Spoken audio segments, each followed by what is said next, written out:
Okay. Hi. Yeah. Hi. Hi, Yeah. hi, hi. Sorry, a little technical hit.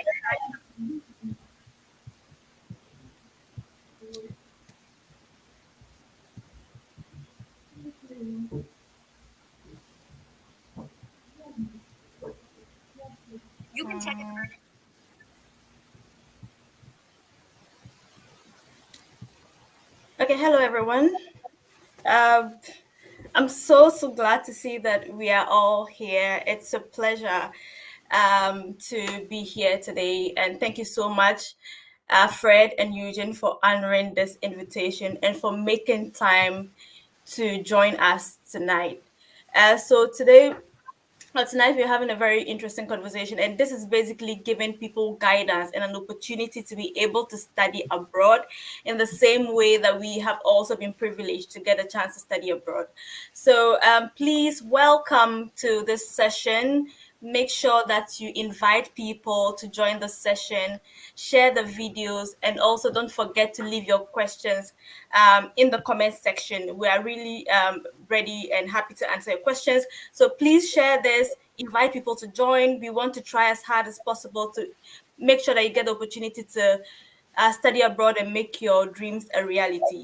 Um, so we're just going to delve in. We've received a lot of questions, and I can see that there are lots of questions coming in the comment section as well. So we don't want to waste a lot of time. So I'm just going to go ahead and introduce myself. Fred and Eugene will also introduce themselves, and then we will take it from there. So, for those of you who see me for the very first time, my name is Zarina, and my channel is the Study Hub. And I studied my master's in the UK. I studied a Master of Science in Media Communication and Development.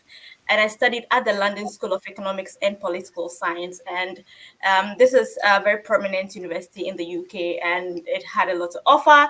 And so it's really a very good opportunity for me to also share with you my journey and how I was able to make it there. So basically, that's my story. But I am also a beneficiary of the Achieving Scholarship, which is a very prestigious scholarship in the United Kingdom, a very prestigious and competitive scholarship. Thankfully, I've also been able to guide lots and lots of people. And this year we had a lot of success stories, and lots of people also got the scholarship. So basically, when it comes to my academic background, that's who I am. So I studied in the UK, and I'm also currently working in a UK university, but that is not really the core of the conversation. The academic part of it is what I believe you'll be interested in. So I'm going to hand over to Fred to introduce himself. Right, my name is Frederick.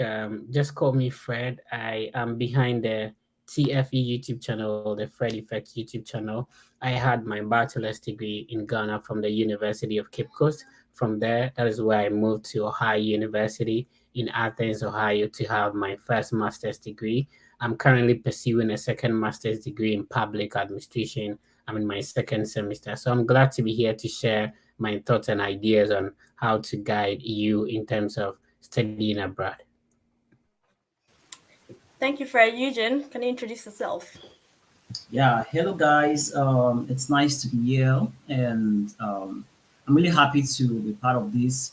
My name is Eugene, and I run a YouTube channel, Eugene Brown, and also I'm the founder of upnextniger.com. So basically, these platforms help to give information that can help you achieve your dreams to study abroad and also to become financially free.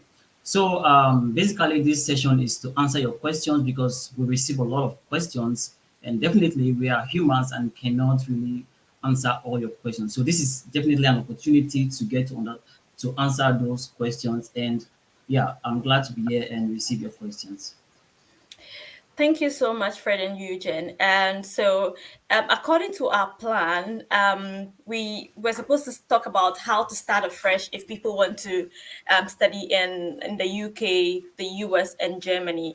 I also see that we have a lot of questions coming up. So, I'm inclined to say we should start with the questions. What do you think? Or should we go with a summary of what we initially planned? Yeah, we can go ahead with the questions, you know? Yeah, because seems like we have quite a number of questions. So we're just going to delve into it. Let's take the first question from Alfred. So Alfred is saying that, can I apply for scholarships other than the campus scholarships as an international student? Should I take that? So I think I'll take that. Maybe if if you want to come in, Fred and Eugene, you can come in. And then there are some questions that will be specific to the various countries that would be more in your area. So, yes, you can apply for scholarships other than the campus scholarships as an international student. And for instance, I did not get a campus scholarship. I had an international scholarship, and it was a scholarship by the UK government, and which is Achieving a Scholarship. And there are so many different scholarships if you want to study in the UK. You have the Commonwealth Scholarship, which is not by the university. You have the Commonwealth Shared Scholarship, which is by the university and the UK government. So it's not necessarily just the UK university scholarships or the university scholarships generally that you can get. I also know that Eugene, for example, studied in Germany. I know that it's a DAD scholarship. I don't think it's a university scholarship. Now, it's yeah, that scholarship is not a university scholarship. It's um, the German government scholarship, so you can use it for any university in Germany. Okay, great. So let's take the second question. And this question is from Sheikh. He's saying that, actually, I want to study in London in Oxford University and I need a scholarship. I am now giving exam of FCs and I just need your help. And please tell me these scholarships are real or just a scam. Um, I honestly don't really understand the question. To begin with, Oxford University is in Oxford. It's not in London, even though it's also still in the UK. But I really do not understand this question. I don't know if any of you get it. Well, Just I can come in when it says yeah, scholarships are scam. I think it's very easy to identify scholarships that are scam, in the sense that these scholarships just want to get your information.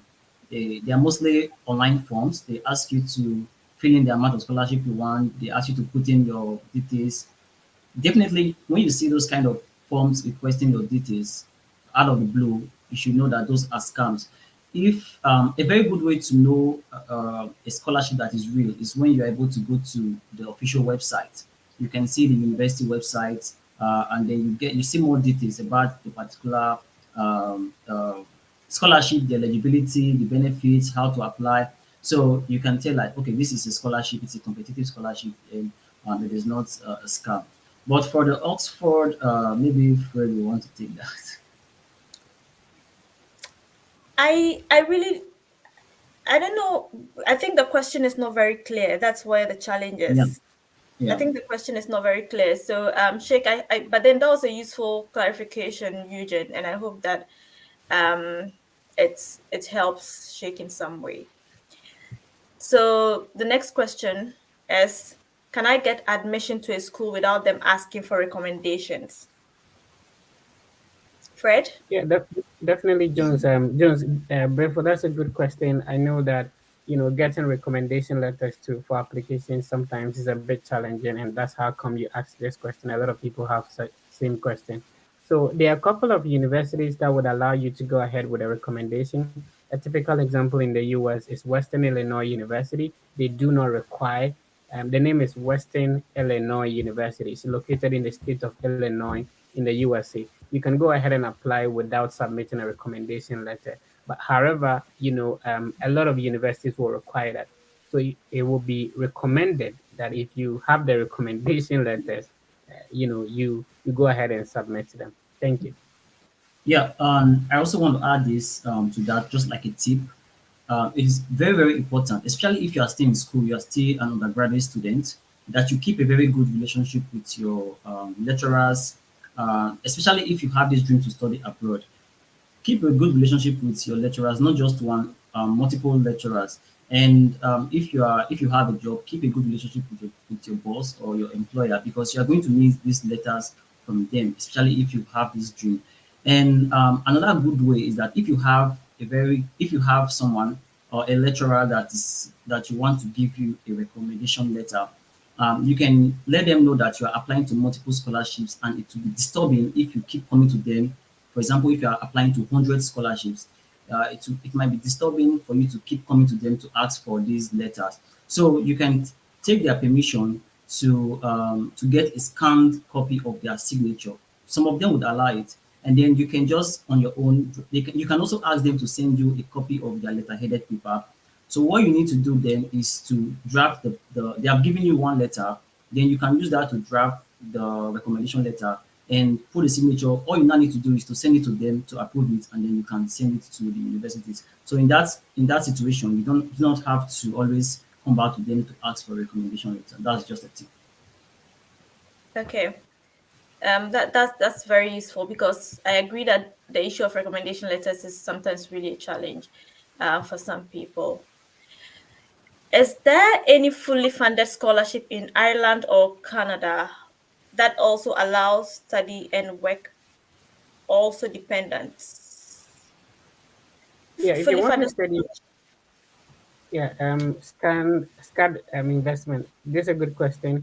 If you want to study in Canada, you obviously have the opportunity to go with your dependents. So if you have a wife, if you have a child, you can go with them. And of course, if you're in Canada and the ward or maybe the partner is of a working age, it means that the person can also work and then you school as well. So obviously, yeah, you can do that. Okay, great. So Um, this person says, I am from Nigeria. Is there any scholarship without IELTS and application fees for PhD programs in atmospheric science? That's a very specific question. Um, there are various scholarships that come with IELTS, without IELTS and application fees, but it's really boils down to you doing your research.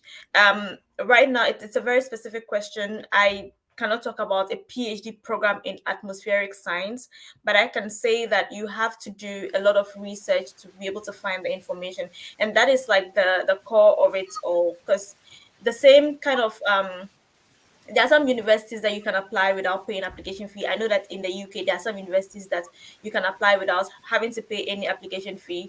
There are also universities that you can apply without writing the IELTS. So the IELTS, basically they have IELTS waivers. So if you're from Ghana, Nigeria, for example, you can use your WAEC exam results, your English results in your WASI as proof of your English language proficiency. So yes, for that, especially for masters, I can verify.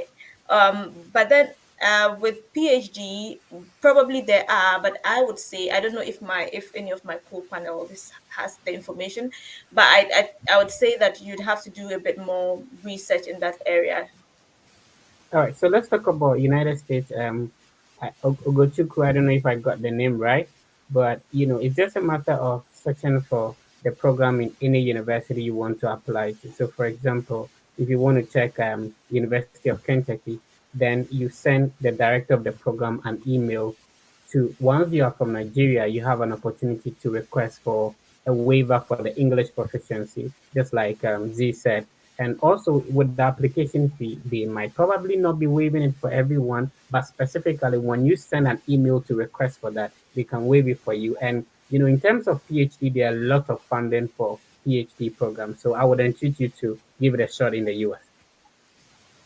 Yeah, okay, if I want to add to that, like Z said, the most important thing is you can go on Google and just type in PhD for atmospheric science. If you want to study in Germany, for example, you can add in Germany. If you want to study in USA, you can add in USA. And this will definitely give you a lot of search results, which is going to be useful.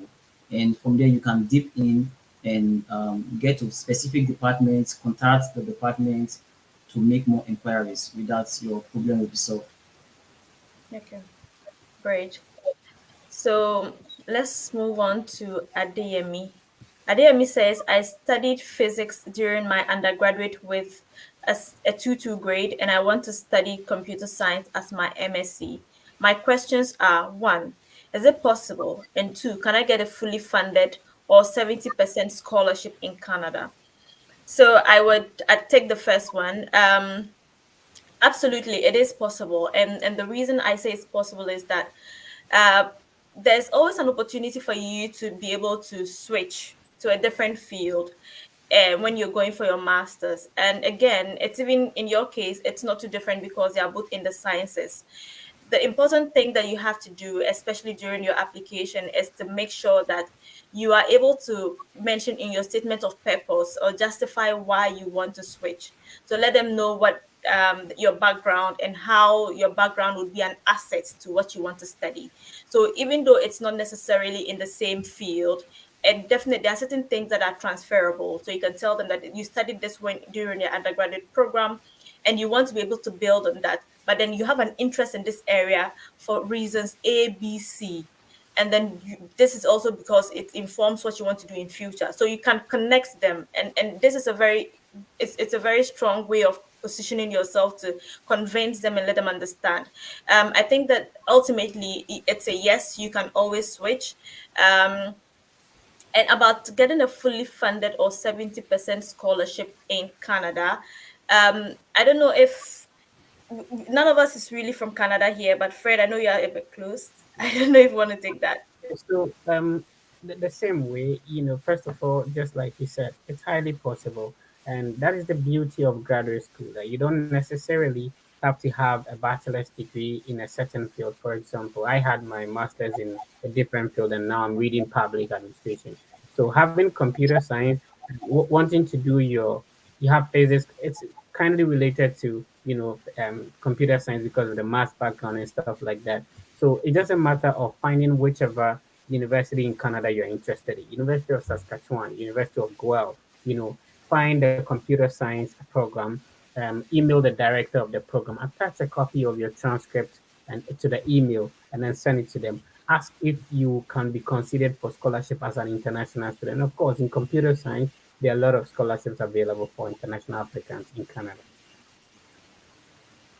Okay. Thanks for that, Fred. That's absolutely useful.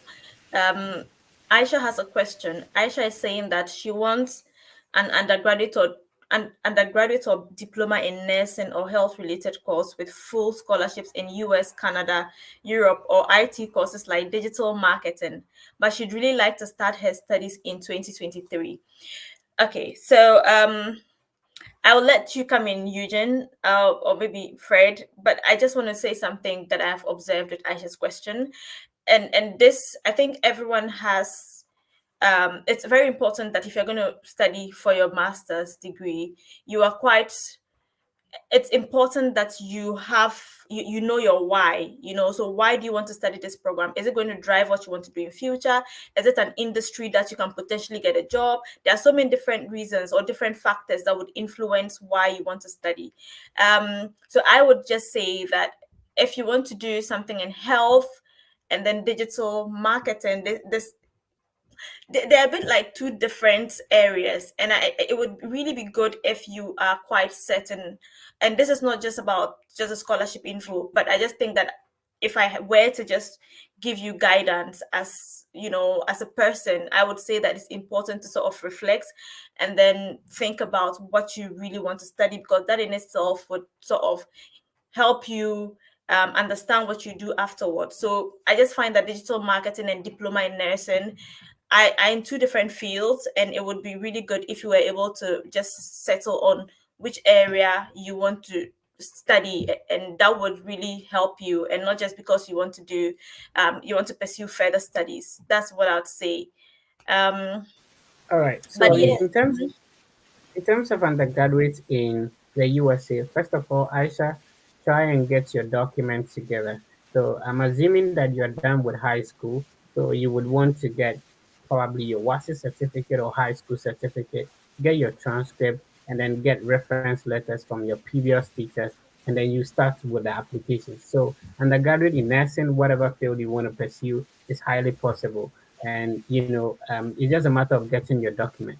Please communicate with the department or admissions office you want to apply to, if it's US, Canada, or Europe, wherever. Then wait for a positive feedback.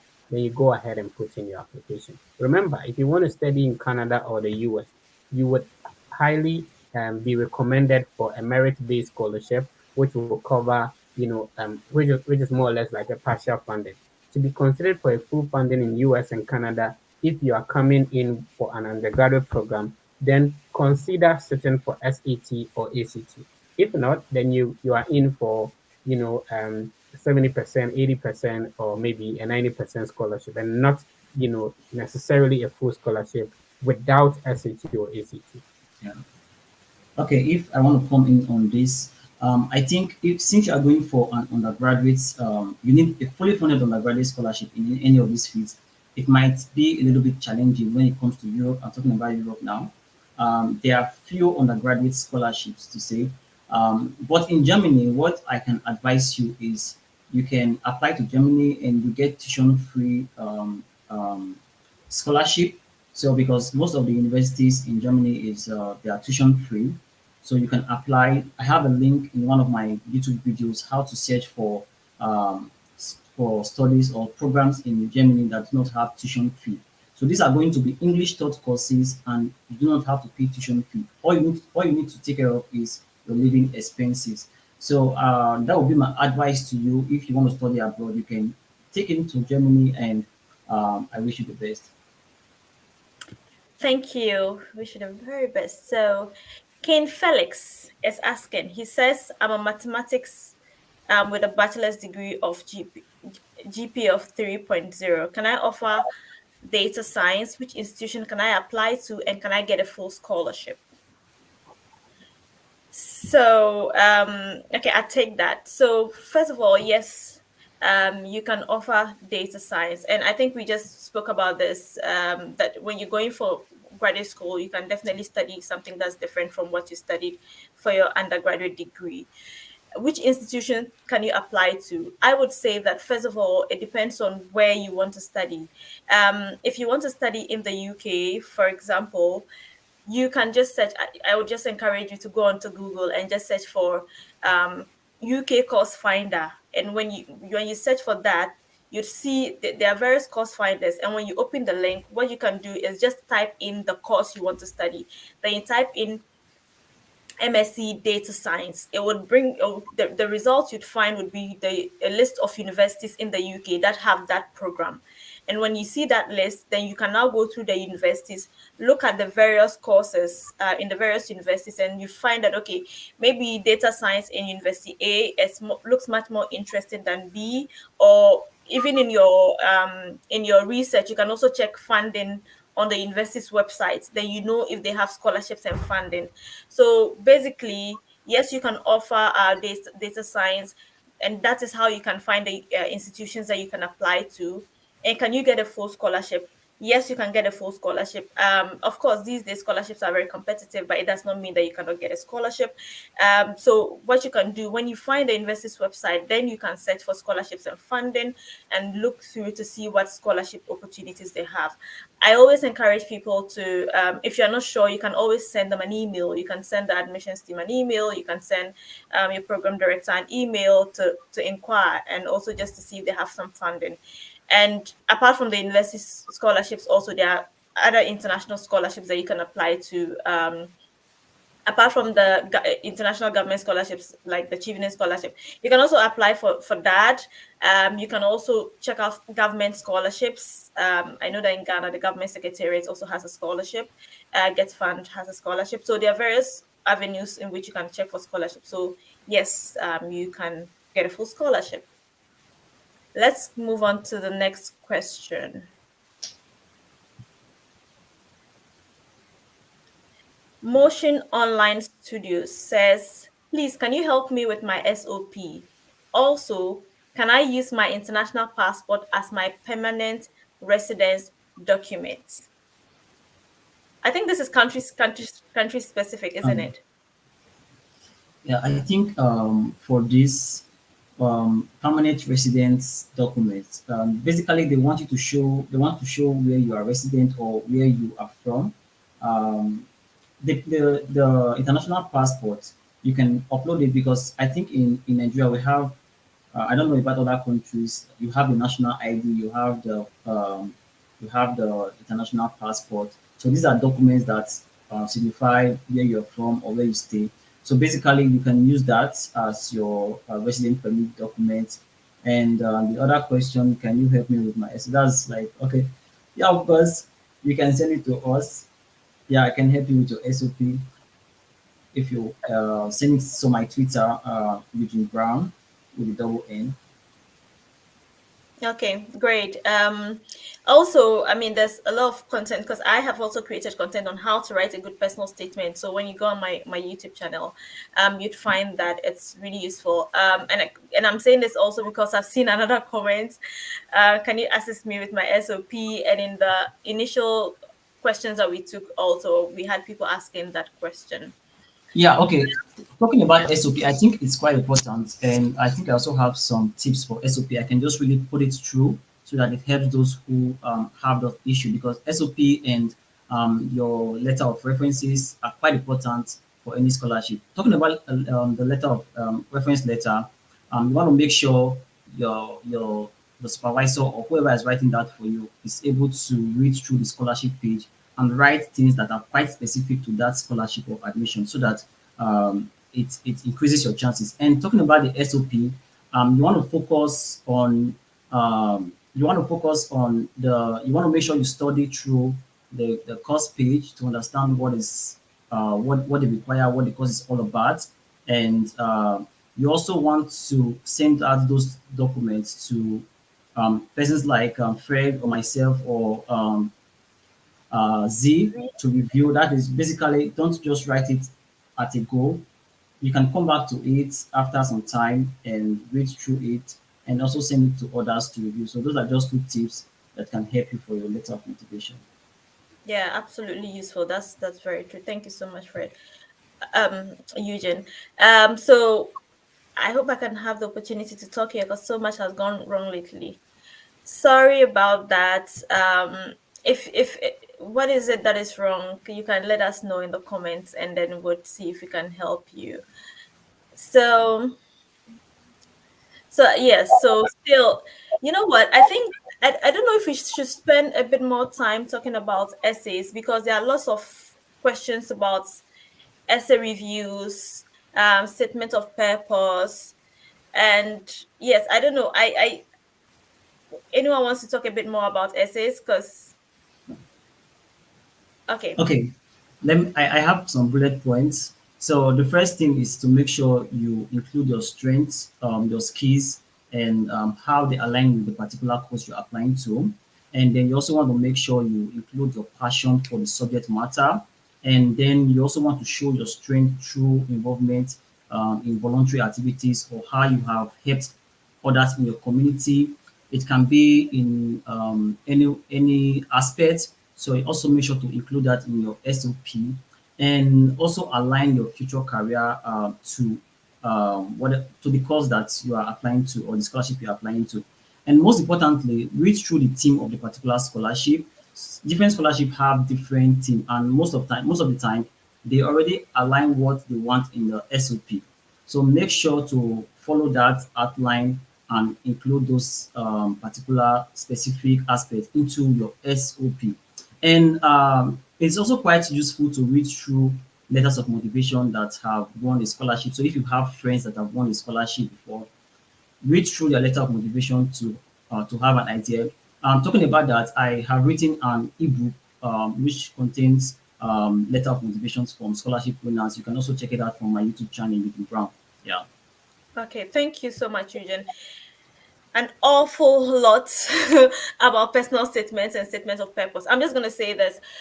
So when you're writing a statement of purpose, there are certain things I'm just going to add on to what Eugene is saying because there are lots of questions on that. Guide me on how to write a personal essay statement of purpose. So just see this as you wanting to give them a reason to give you admission, right? So just like any other essay, you have an introduction, you have a body, you have a conclusion. I'm going to summarize so we don't spend a lot of time. And then in just see it as a template. And in this template, you have to fill in certain things. The introduction of your essay, just like any other piece of writing, has to be convincing. You have to give them something that would make the person more interested in reading the essay till the end. So one, you can start with a personal story. You can start with a fact, and you can start with just something about the program, right? So basically, off the top of my head, I remember that in one of my personal statements, I just talked and I studied media and communication. In the introduction, I basically just wrote about how I grew up to see media changing. So I grew up to see media being in a very mundane form to changing drastically due to internet technology, right? So personalize it and how it has impacted your view of the field. So you can, that is just one way of writing it. So you can also, some people also talk about their families, some people talk about different things that would really be a hook. Personally, I like to make my personal statements academic, and I say this because you have to do a lot of research about the program. They have various models as well. So maybe whatever you're going to study, what models they have, you can also talk about the models. You can mention about 2 or 3 of the models and say you are looking forward to studying the model because of reason A, B, C. You can also talk about maybe someone in the departments and the research that they have done and why you are keen to study in that department under that person. You can also talk about your country and current situations, challenges in that field, and what you want to come and contribute in that field. You can also talk about what you studied in your undergraduate program and how that has prepared you to study what you're going to study for your master's program. So there are different ways in which you write personal statement, and it's just basically you proving to them that you know what you do. You're coming to study, but then you deserve a place on the program. It has to do a lot of things about you doing some soul searching, about what the education is going to do for you, but also doing a lot of research on what you're going to study, so that they know that, okay, this person is a very serious person. So basically, a personal statement encompasses so many different things, and I hope that this is useful, in addition to what Eugene also mentioned. And yeah, so you can check our various channels to see more information or find more information about writing personal statements. And one thing you Mm-hmm. shouldn't add is don't sound like you're the poorest person on earth. I've Yep. seen a lot of motivation letter and they try to sound like they are from the very poor background. They don't have food to eat, this and that. Unless the scholarship is geared towards that, do not try to sound very poor. Try to show your skills instead. Yeah. Zia, um, can you please check the private chat as well? That'll be Okay, good. sure. Um, all right. So let me just take us to the next question. And this is from Tabby. Hi, I want to pursue a master's in public health. Any schools you can guide me? Go to apply and have waive application fees. And can I get a fully funded scholarship? Thanks. Fred, can you Yeah, take that, please? obviously, a master's in public health is possible. Any schools to guide you to apply and the application fees. Okay, yeah. So currently, Northern Arizona University, it's located in the state of Arizona and it's in the US. So their application fee originally is supposed to be $75. However, there is a code which is hashtag NAU 2023 hashtag NAU 2023. So if you are able to use this code, you will get the application fee waived, and then they have a public health program, and you are likely to get a scholarship. Just communicate with the director of the program, and you'll be fine. Okay. And to add to that, there's also a public health course in the DED scholarship. I cannot quite say if the deadline has passed already, but you can check the DED scholarship. There's a link. I don't know. I can't drop the link. Maybe I'll drop the link with Z in the Mm-hmm. YouTube description, so you can check it out. And yeah, Okay. So this person says, I am from Uzbekistan. I am 58. Can I get any scholarship in the US? I have an MBA from Mississippi State University.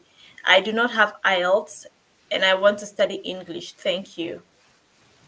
Fred, can you do as an honest, please? Yeah, sure. Uzbekistan, right? Nice to hear Yep. from you, and thanks for joining us. Yeah, of course, you can get a scholarship in the USA. You said you have a master's degree from Mississippi State University already. Um, okay, so are you currently in the US? It would be great if you make it clear, because if you have if you are currently in Uzbekistan but you studied in the US, then it makes it easier. You don't need IELTS. You just have to apply to whatever program you want to apply to. So let's be clear where you are. If you want to study the MBA at Mississippi, or you had already gotten an MBA, if you can be clear with that. Okay. All right. So Alfred, Alfred is asking that can he study in a US university with his dependent as an international student? And he means, can he go to campus with his dependent the very day he leaves his country? Yeah, sure. So, as an international student, there are three categories of visas to come to the US. You either get an F1, a J1, or M1, depending on what program you're going to study and the type of scholarship you have. Now, if you are supposed to come with your dependent, either your partner or maybe your children, it means they will fall under what we call, if you have an F1, the person will be F2. If you have a J1, the person will be J2. If you have an M1, the person will be M2. So obviously, yes, you can go to the interview with your dependents and all of you can come together. Okay. Thank you for that, Fred. Um,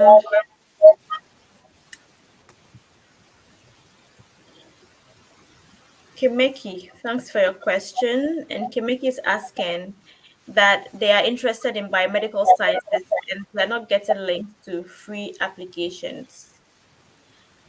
Well, Kimeki, I think it depends on where you want to apply, which university you want to apply to.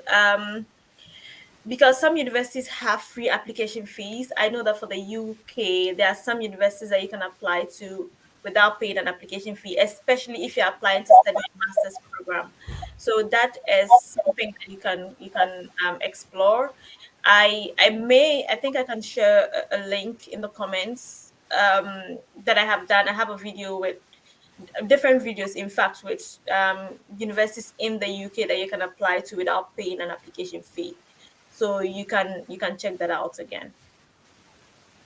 And if I want to add to that, Yeah. you can basically, if you want to study in Germany, I think most of the universities do not have application fee. You just have to search for the course. I'm going to drop a link also in the description. The link, with that link, you can search for a course. You can specify if it's for bachelor's, master's, or PhD, and you can also specify if it's tuition free or not. And you can also specify if the course is taught in English or in German. So I think that will help you to search and find English taught tuition free courses in Germany. Okay, thank you.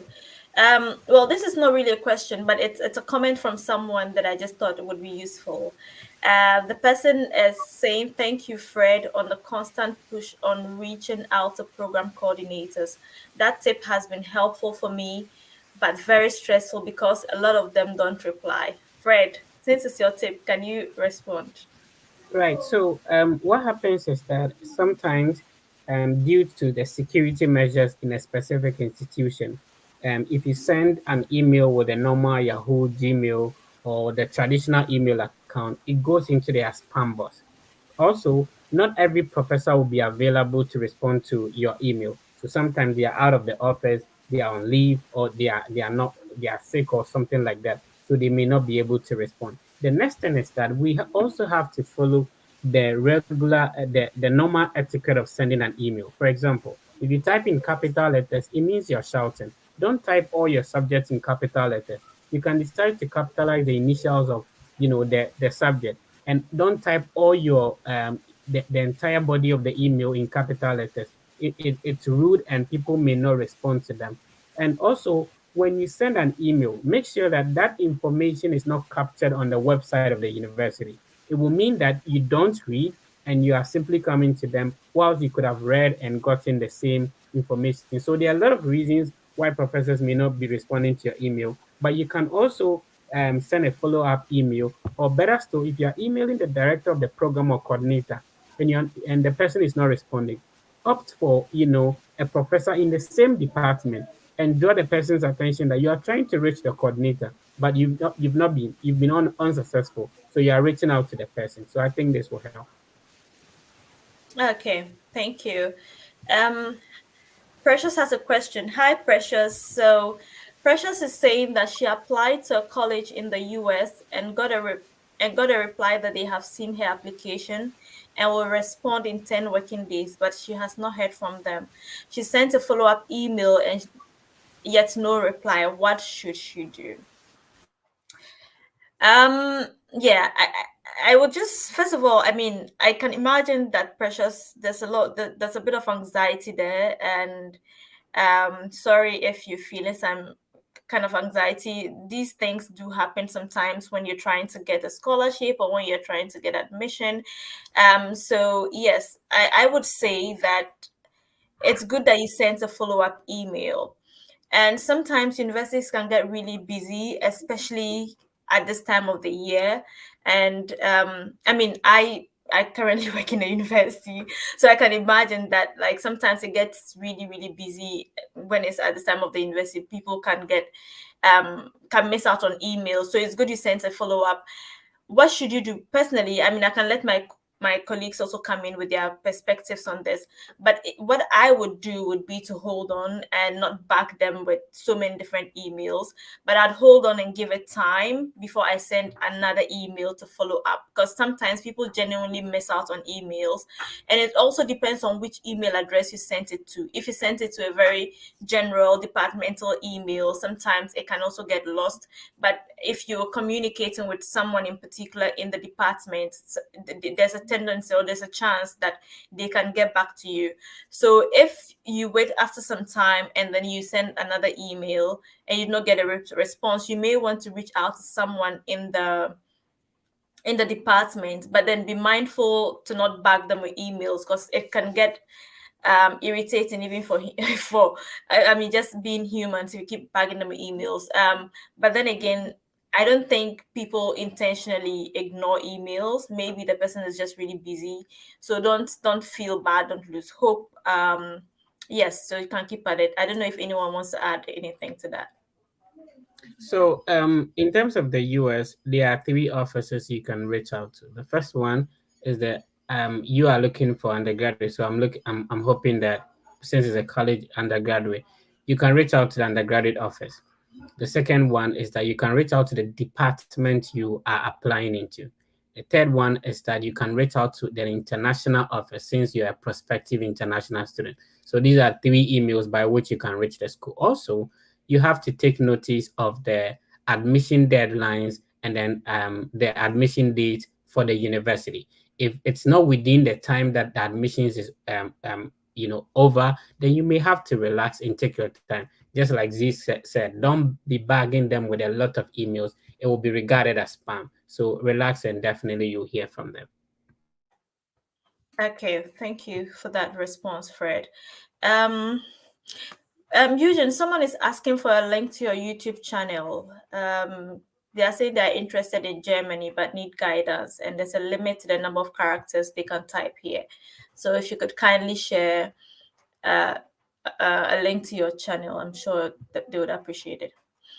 Okay, so let's answer Robert's question. Robert says he has a Bachelor of Science in Geology and Environmental Sciences, but wants to pursue his career in climate change or environmental sustainability in the UK, Canada, or US. What are my prospects? My score was 97 over 110. Okay. So since there's UK in there, I'll take it, and then I'll let Fred also come in if he has something to add. So yes, so if you so definitely your undergraduate degree and then what you want to study in the UK are in two related fields. So what you want to study for your masters are in two related fields. So that is definitely something that you can do, and your score also seems really good. So I think it's doable. I don't think it's something that you should do, you should discourage yourself from. I think it's something that can happen. And there are various scholarships that you can explore if it's in the UK. Definitely university-based scholarships. These are scholarships that you can check out. There are lots of, I think a lot of universities can have scholarships that are more like hidden. not like intentionally hidden, but maybe you haven't heard about it. Maybe you don't know someone who's had a scholarship, so you probably do not know. But then some universities have funding that they can give you to study a certain program. So it's a lot of digging in and doing a lot of research before finding that information. Um, yeah, so I think that's possible. I can't speak to the US angle, but from the UK angle, it's something that you can explore: university-based scholarships or external scholarships. So US and Canada, Robert, that's a good question, and I think your score is great. So what you have to simply do is to search for gather the rest of your other documents. I'm talking about your transcript, certificate, English proficiency letters. Since you have already gotten a score, that would be great. And then you get your recommendation letters. The next step, please find any university you're interested in. A typical example in terms of environmental sustainability, Northern Arizona University has one. If you check, Ohio University, they have an environmental science program. So what you have to do is to go to the website, just search for the program, go to the program website so that you would be able to identify the professors in the department. Now, with this field, there is a high possibility that in the US and Canada, you may require that to get a supervisor or an advisor before you can proceed to apply. Email as a prospective advisor, get a positive response, then please go ahead and put in your application. Okay, awesome. Um, so Fred, someone was asking about transitioning their F1 visa. I think I lost that. Okay, so he's asking how easy is it for F2 visa status to change to an F1 visa status? Yeah, so I don't want to pretend to be an immigration expert, but here's the thing: you simply would have to apply to a school. So if you're an F2 visa, it means that you are dependent of an F1. Now, to transition to an F1, it means that you need to gain an admission into a school. Then you start the process from there. An I-20 has to be issued. Then you have to secure another visa, which would be an F1 visa. And if you already gotten an F2 visa, you don't necessarily have to go for another visa interview in person. You can, send your passport and then you use the Dropbox option, and another visa will be issued so that you can transition from the F1 to F2 to F1. Okay, great.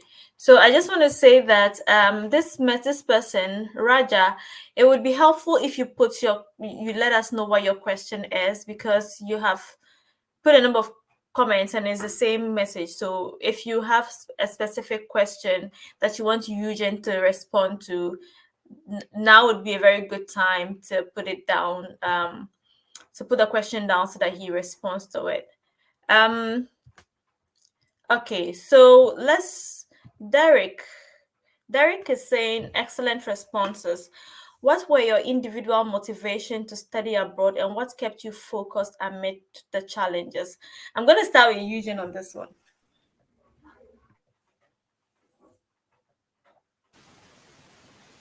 Well, I think this is quite an interesting question. Um, Definitely, the motivation should be to better yourself. Like for me personally, it's to better myself, get a better education, and get those skills. There are a lot of important things, and I can say that I've really been able to get those skills and knowledge that I sought for during my master's program. Yeah, so that is my motivation to better myself and get those skills. Okay, Fred. Right. So for me, it was the idea of being unemployed when I was done with my bachelor's degree. So I was looking for other alternatives that would be available if I'm not being employed, right? So that kept me pushing. And I think, Derek, this is a very smart question. Um, I was just looking at the opportunity of bettering myself, just like Eugene said, and also staying home, not doing anything, not getting employed after, I was done with my bachelor's degree. Derek, I'm hoping you're from Ghana. I was done with UCC, University of Cape Coast, all the way around the coast. I was posted to Northern region, currently Savannah region, for my national service. And so it was not easy for me over there. And I was teaching. And so I used to write application letters during vacation, to hoping that after my national service, I could transition into the job market. Bro, I wrote a lot of letters and I couldn't get even one person saying that I'm selling coconuts. Would you come and assist me? Right. So that sort of made me to focus on the fact that what if there are other opportunities outside for me that I can explore? And so I decided to push, and then finally we all got here. Wow, awesome. Well, I mean, personally, I always knew that I wanted to study my master's or pursue my master's abroad, but I just wasn't sure about what time. And I also it was just basically for developing myself academically, but also just having a very good a new experience, living in a different country, learning a new culture, and seeing what happens afterwards. So that was my motivation, basically just going into the unknown and experiencing a different educational system, and also just experiencing a different culture, and it's been really worth it, I must say. Okay, Dede has a question. And Dede says that, please, I have gained admission to a university in Canada. Can you help me with any institution that can help me with funding? And I know that Dede's question and her concern is very similar to a lot of people who have gained admission to study abroad. Sometimes you get admission, but you don't have funding. So, well, I mean, so personally, I don't have a lot of information about Canada, and what I can say is that there are various ways in which you can go about it. If you contact the university and then they do not have funding opportunities, because you have to explore that option first. Look inward. Do they have funding? Do they have partial scholarships? Do they have full scholarships? You can send the various individuals in the department, or just an individual in the department, an email. So if you do that communication, and that could help. Again, I always say that people, I mean, it can be a bit discouraging when it comes to government scholarships, and I'm choosing my words wisely and carefully. It can be discouraging when it comes to government scholarships because there's an assertion, or there's a perception that you have to fit a certain description, or be part of a certain group of people to get those scholarships. But then I think that there are people who also just apply and they get them. So it's something that you can explore as well, because I know that some governments also have funding opportunities for students to go and study abroad. So that's also another thing you can look at. When it comes to, I mean, people also sometimes find ways in which they can get funding, family, friends, but that's also one that you want to tread cautiously. But I'm going to let Fred or Eugene come in on this one with their views on it. All right, so the congrats on the admission. It's a huge milestone for you to have gained admission into a Canadian institution. First of all, it would have been great if you had mentioned whether it's an undergraduate admission or graduate admission. The second thing is that it would have been great if you had mentioned the name of the school. That would have really informed my response to you. But first of all, you have to consider getting scholarship from the university. I'm assuming that is a master's program. You just have to communicate with one, the admissions office. If it's a graduate program, two, there is a graduate office you can talk to. The third one is the department you have gained admission into. Now, mostly in terms of Canada, if it's a graduate program, the department has teaching research and graduate assistantship opportunities you can apply into. So it might not necessarily have come automatically with your admission, but admission is the first step. Now you have to go ahead. You have to show gratitude, thank them for the admission, and then you can proceed to ask about funding opportunities that you can apply into once you've gained the admission. Okay, thank you, Fred. Let's go on to another question. So Edward has a question. He says, please, I am in Ghana and I'll be graduating around April 2023. The transcript I have now is my school portal. Can I apply for a master's without the original certificates and transcripts? Yes, Edward, this is a good question. Remember that, if it's a 4-year program that you are into, it means that by now in your portal, you should probably have like 3-year transcript. Now, the first step you need to take is to, download this transcript, which is of course unofficial, and then email the director of the program you're interested in. Remember, you're going to attach a copy of your transcript. Make them understand that you are yet to graduate, and so this is the years of transcript you have.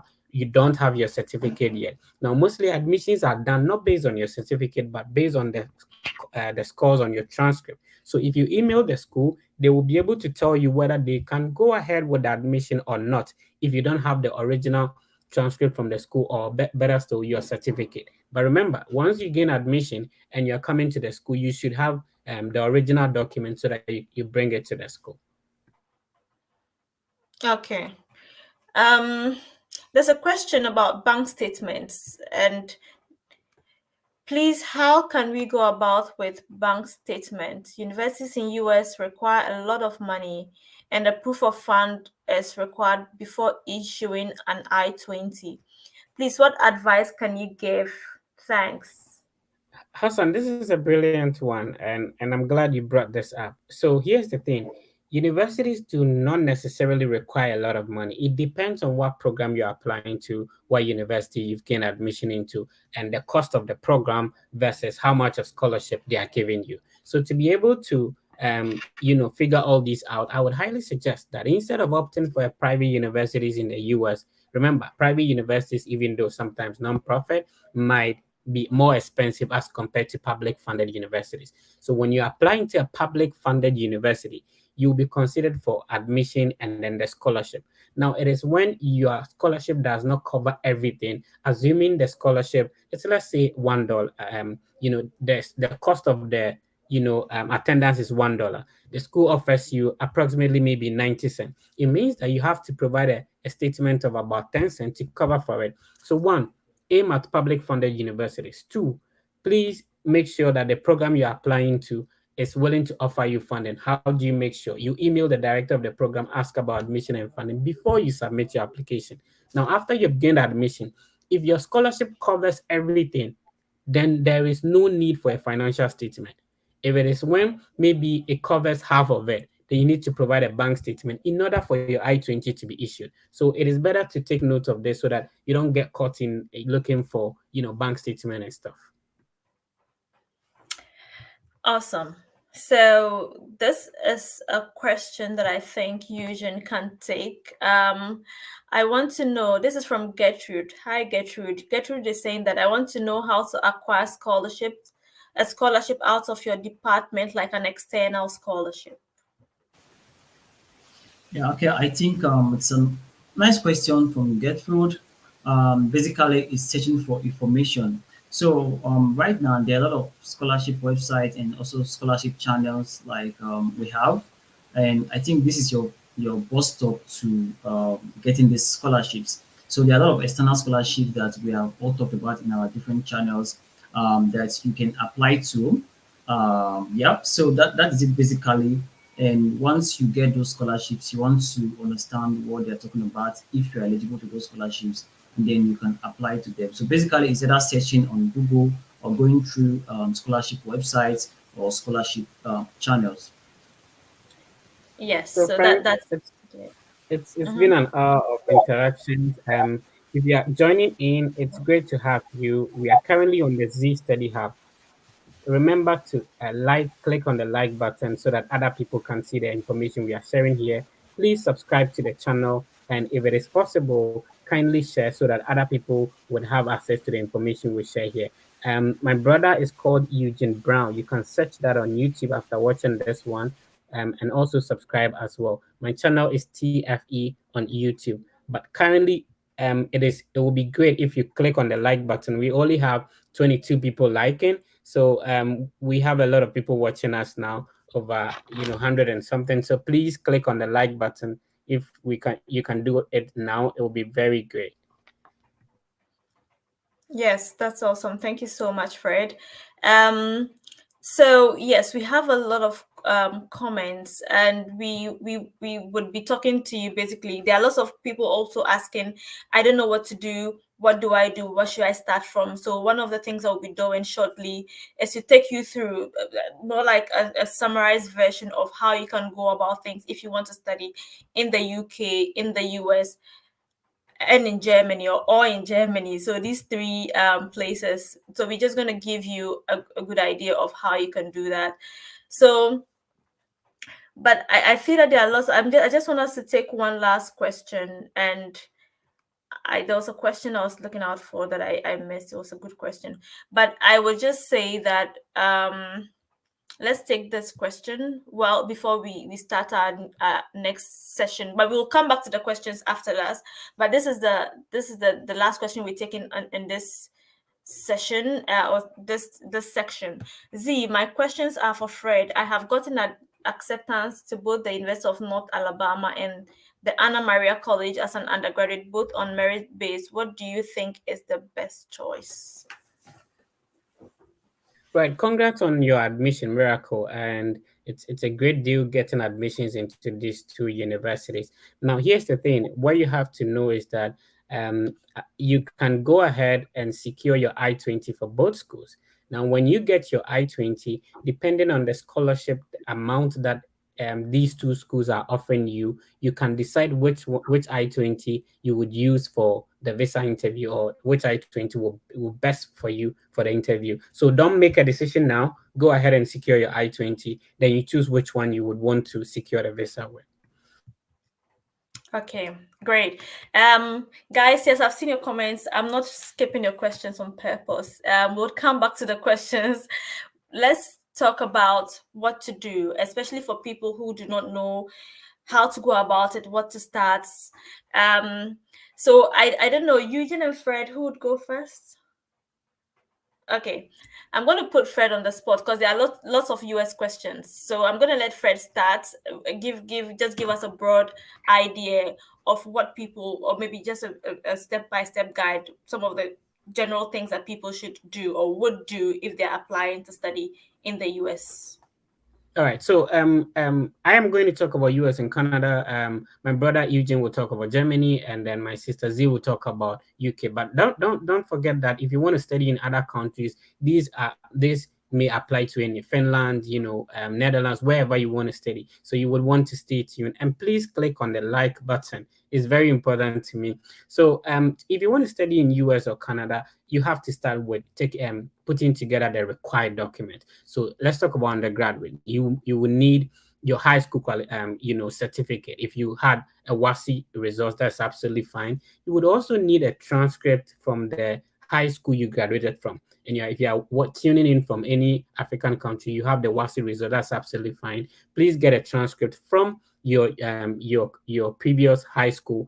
And then you also need reference or recommendation letters. It could be 2 or it could be 3. Then if it is possible and you want to have SAT or ACT, that will give you opportunity to have full funding. If you don't have it, that is absolutely fine. There are a lot of universities and colleges that will allow you to apply without it. So once you have these documents, the second step, and in terms of graduate, which is master's and PhD, the same thing, certificate, your 3 recommendation letters. You have to get your transcript. You have to have an SOP or statement of intent. You should also have an English proficiency letter, not necessarily IELTS or TOEFL. And then you put these documents together. My next step, which is very important to me, is the proper naming of the document. Please, there is a proper way. When somebody sees a document on your PC, without opening the document, the person should have an idea what that document is. So not necessarily document 1, document 2. Please name it properly. Remember, the school you're applying to do not know you. So you want to present yourself very well.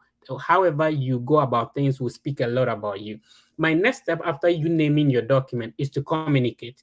Please, in every university or department, there are faculty members. Among the faculty members, there is somebody who is the head of department or coordinator or director of the program. Please reach out to the person.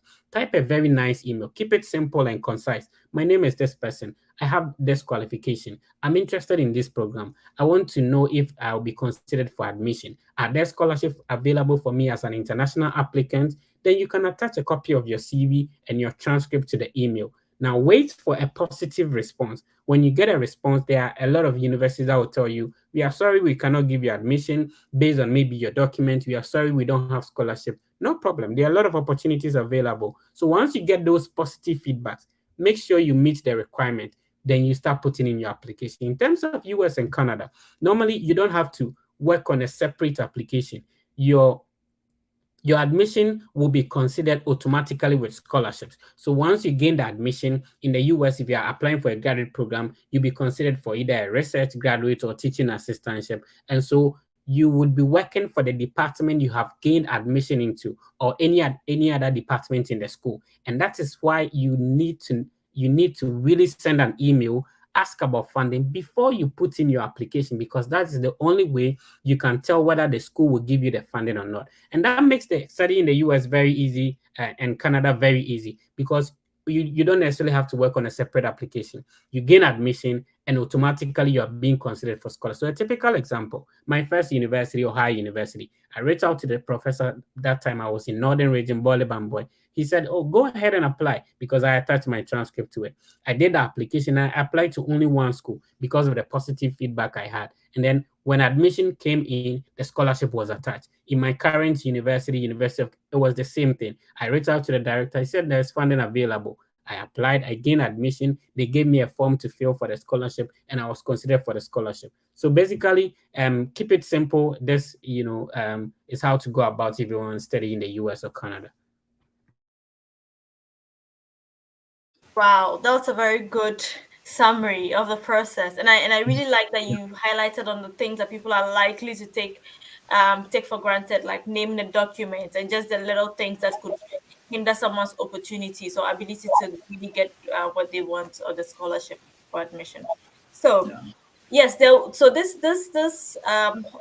session afterwards you can go and watch it back and watch it on YouTube. It would be on the Z Study Hub channel. So make sure, if you know that you came late and there are things that you want to catch up on, you can still go ahead and go back and watch it. So Eugene, if there's someone here who wants to study in Germany and they really have no clue what it's like or how to go about it, what would you say? What's the very compressed version of the journey? Yeah, it's actually compressed. But first of all, I want to say thank you for putting this together. And if you are watching and you've not subscribed to the Z Study Hub channel, this is your time to do that. Hit on the subscribe button, turn on the bell notification, because there are a lot of important and useful information from the Z Study Hub. And I'll continue from where my brother Fred has stopped. The first point is getting all your documents. So irrespective of the country that you're applying to, USA, Canada, or Germany, you have to put these documents together. And the first thing you need to do is to make sure you have a folder in your computer or in your phone, and put in these documents in that folder so that you have a very structured folder. And then for Germany, the first thing you want to do after your document is to search for the course you want to apply for.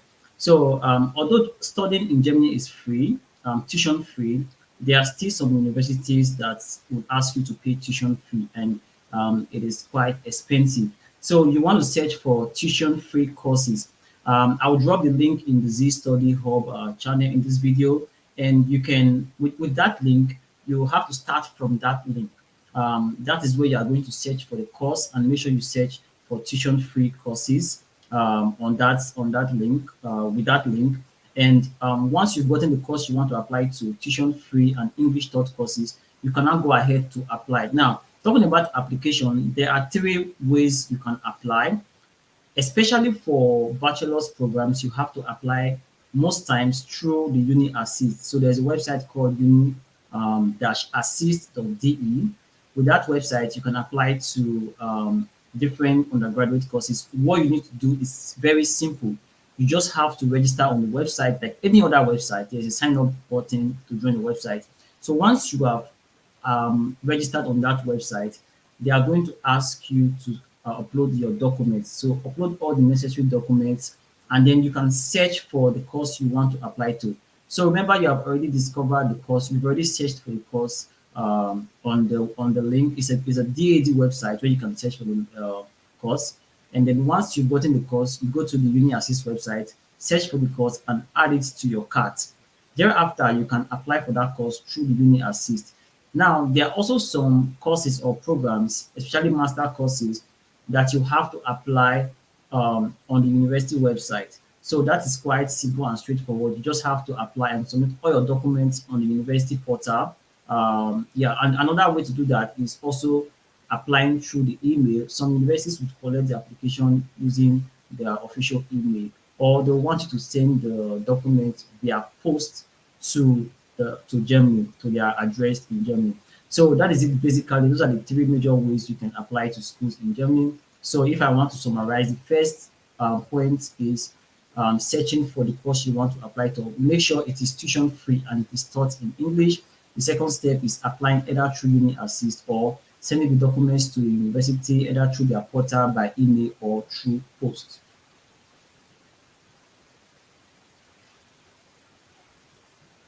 Okay, thank you. Thanks a lot, Eugene. So I'm just gonna take for people who want to study in the UK. All of these are pretty similar. There are things that you can, move around. So first of all, you have to decide, and I think that it's very important to, make the decision um to study, right? So for instance, if you make a decision, I think it comes with, personally, I think one of the biggest things that would help someone get a scholarship is the desire to really want to do the work. So it's like a mental thing, and that's generally not just for the UK. Wherever you're studying, you want to say, I'm going to do the work, and I'm going to, because it can be challenging. But generally, you'd have to find a university with a program you want to study. And I always encourage people to use a UK course finder. Just search on Google UK course finder. The Chevening Scholarship even has a course finder, and it's for courses in the UK. So if you just search on Google for UK course finder, when you click and go on the website, you can enter the course you want to study, and it will show you all the universities that have the program or the course that you want to study. And then you can go through and look at the universities, look at what they have to offer, and decide which universities you're applying to. Some universities in the UK have free applications for master's degrees. In fact, lots of universities in the UK have free applications for master's degrees. I can put the link to one of the videos I've made on free applications in the UK for master's students. So you can have that, and then you can apply, and then it's just basically similar stuff. You need the basic things, your certificates. You need a transcript. You need a statement of purpose. You could be asked for recommendation letters, and then that's all that you need to apply. I think that getting admissions shouldn't be really difficult if you're able to apply some of the things we shared about the statement of purpose, and that's it for admission. Some universities would consider you automatically for scholarships, but then again, there are some that you have to apply. There are some scholarships that you'd have to apply to be part of or be considered for, and you would always find the information and guidance in the application portal. So that's it for that one. There also, to apart from university scholarships, you can also have external funding. The very common or popular UK external scholarships are the Chevening scholarships, the Commonwealth scholarship, and the Commonwealth shared scholarship. We also have the Great Scholarship. The Great Scholarship is by the British Council. All of these scholarships I've mentioned are by the UK government, except that with the Commonwealth shared scholarship, it is in partnership with the universities. And also the Commonwealth Scholarship is also in partnership with, they sort of have nominating agencies in the various countries. So in Ghana, you have the Commonwealth, you have the Scholarship Secretariat being one of the nominating agencies. But for Chevening, you just apply it yourself, and then when you're shortlisted, you go for an interview and you get the scholarship. And it's a fully funded scholarship. All of the scholarships I've mentioned so far, external scholarships, are fully funded scholarships. They pay right from your flight ticket to your living expenses, to your fees and everything. So basically, you don't have to worry about anything at all. You don't have to pay for a visa either. They cover that expense for you. If you take a TB test in your visa application process, they would refund it to you. So basically, that's what this is about. So you can apply for the university and ask and do your research. If they have university funding, then you apply for that funding as well. It can be either partial or fully funded. And if you also apply, you can also apply for external scholarships. I think so. In summary, that's what it is like to study in the UK for those who want to study in the UK. All right, that's awesome. At the moment we have about 183 people watching us now. We need about less than 60 subscribers to be able to hit 6K. So please click on the subscribe button. If you're watching us now, it's great. I saw the like shoot up to 150. If you just joined us, you're welcome. Please hit on the like button and also click on the subscribe button. Please, let's get to 6K before we end the live. Thank you, Fred. So if you have not subscribed yet, go ahead and subscribe. All right, we're going to resume our questions. I know Eugene would leave us at some point, so I'm going to try to see all of the. If you have any Germany related questions, please drop them. This is the best time so that Eugene would respond. So back to our question. This is from Frederick. Hi, Frederick. Fred is saying that I'm very happy today because by help of Mr. Fred and Mr. Eugene, I have gained a graduate admission at Michigan Technological University to study applied statistics with automatic scholarship. Congratulations. That's great. That's great. That's great. That's so good to know. Wow, I'm really Um, happy to hear that. Wow. yeah. So you have made an impact, and that's great. So congratulations to you, Frederick. Congratulations to Fred, the Fred effect, and congratulations to Eugene Brown. Because yeah, so that's awesome. So I don't know if Fred can get this information off the top of his head, but someone is saying that please name at least 3 public universities in the US that offer masters in healthcare administration or masters in accounting that don't require GMAT, application fee, TOEFL, and SOP. Yeah, Benis, everything is possible. So most of the things you are requiring will come as time goes on. So up the top, it will be a bit challenging for me to mention. But in terms of the program, Masters in Accounting, you're looking at a university like University of Southern Illinois in Carbondale, my current university, which is University of Kentucky. Up the top, you can get that. Now, when it comes to the GMAT waiver, you can easily get the waiver by emailing the director of the program, maybe due to your your CGPA. They can easily waive it for you.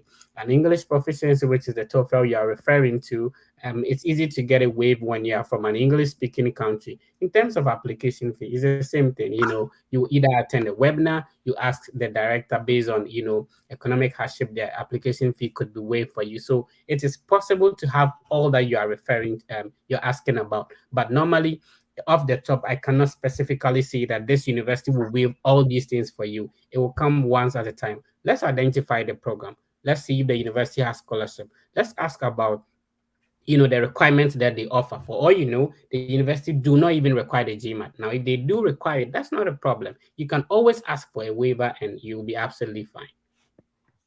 Okay, all right, great. Eugene, someone is Raja is saying that he intends to apply for an MSc in regenerative biology and medicine at TU Dresden in Germany. He's unable to type everything, but can he reach you? Is there a way he can get in touch with you?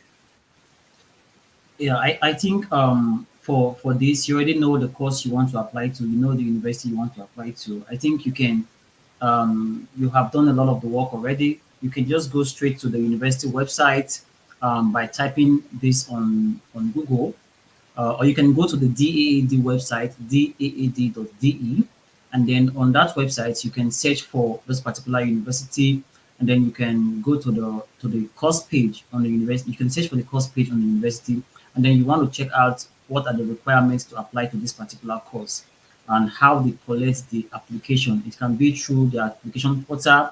It can be by email or by post. So you want to know that, put the documents together and send to the school. I think that is the steps you need to take right now. Okay, all right, that's great.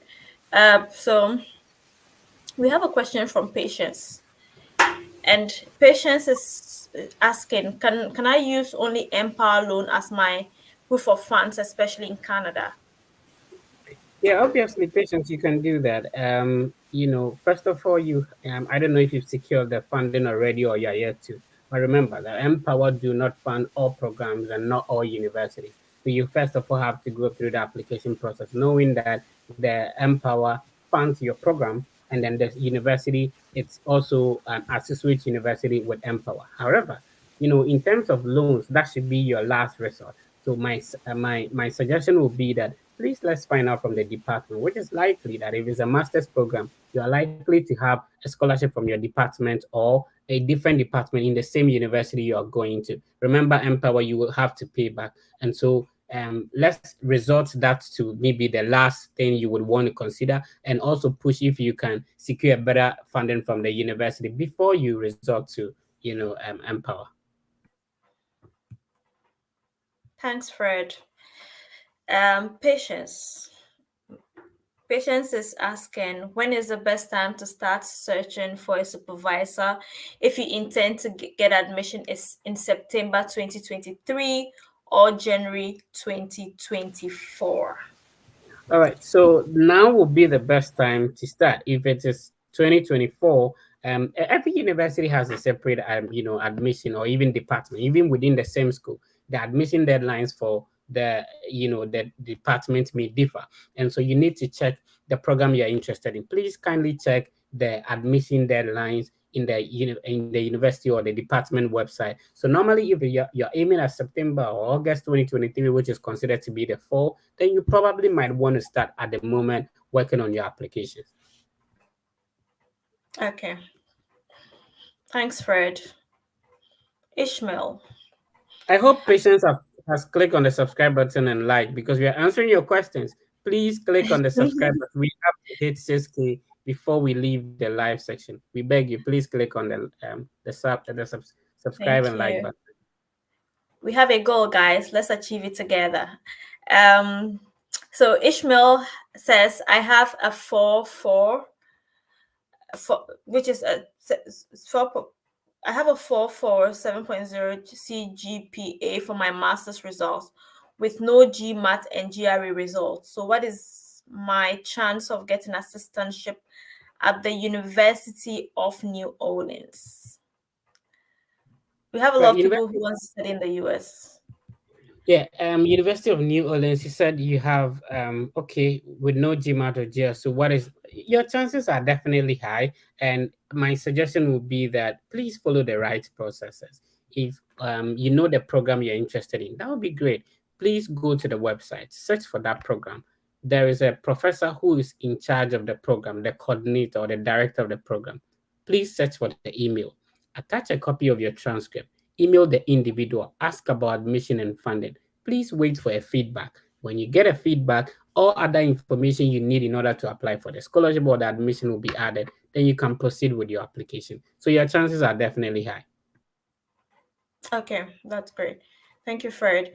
Um, so let's take the question from Bernice. Is it Ben? No, let's take a question from Chelsea because we just responded to Bernice. So Chelsea Opoku says, I completed SHS in 2019 and did a diploma in cosmetology. Will it be possible for me to study public relations in the US? Also, do I need my diploma certificates to apply?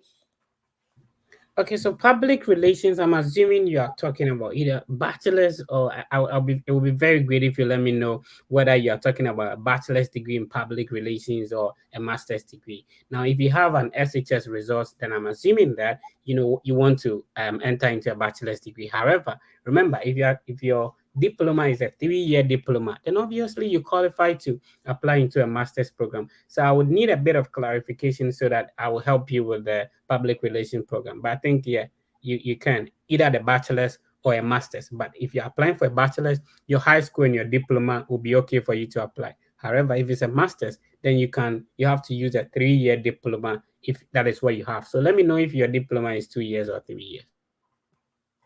All right, awesome. Eugene, there's a question for you. How can we waive the Germany block account? It's really disturbing me, and that's what Michael is saying. I don't know what that's about, if you understand. Oh, so sorry, Michael, for that. It's really disturbing you. Yeah, I know it's a lot of money. I think the German block account right now is about 11,200 euro. Converting that to your local currency is definitely not a child's play.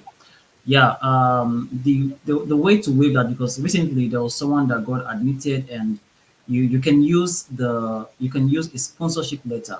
So in this case, you need to have someone in Germany already who works in Germany and receives above the minimum wage. So such a person is in a place to write a sponsorship letter for you, stating that they are going to sponsor you, or you are going to be in charge of your responsibility while in Germany.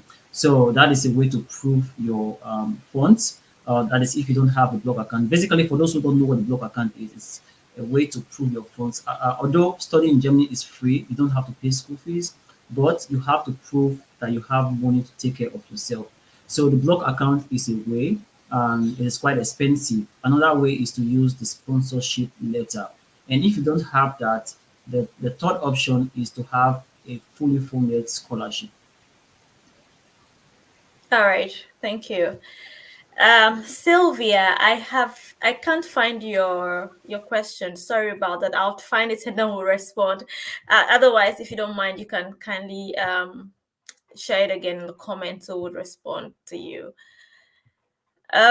So let's move on to a few more questions. And just as to remind you that you can get lot more useful information from all three of us because of our different experiences in various countries. So I have shared Fred's the link to Fred's channel in the comments, and the link to Eugene's channel also in the comments. So if you have, please make sure that you check them out, and then check it out, and subscribe. Kukua, hi Kukua. I don't know if this question has been asked already, but many students ask why they have to provide proof of funds like bank statement with specific amount when they are applying for scholarships. So this is country specific. My brother just spoke about the block account in Germany.